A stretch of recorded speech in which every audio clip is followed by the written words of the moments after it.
नाशिकच्या एका तरुणाचं लग्न झालं, पण लग्नानंतर काहीतरी विचित्र जाणवत होतं. त्याची बायको त्याला हात पण लावू देत नव्हती. हात लावल्यानंतर ती त्याला धमकी द्यायची की मी डायरेक्ट आत्महत्या करेल. ती नेहमी सतत कोणाशी तरी फोनवर बोलायची, व्हिडिओ कॉल करायची, चॅटिंग करायची. हे खूप दिवस चालत होतं. एके दिवशी त्याने तिचा मोबाईल घेतला.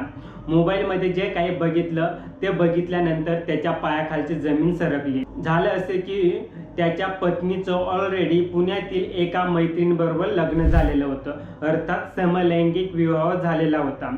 मोबाईलमध्ये जे काही त्याने फोटो बघितले, दोघींचे नग्न अवस्थेतील फोटो, व्हिडिओ, ते काही बघून तो सुन्न झाला. त्यानंतर मुलाने तिच्या आईवडिलांना सांगितलं, पण हे सर्व प्रकरण मुलीच्या आईवडिलांना माहीत होतं. आईवडिलांनी त्या मुलीचं बळजबरी लग्न लावून दिलेलं होतं.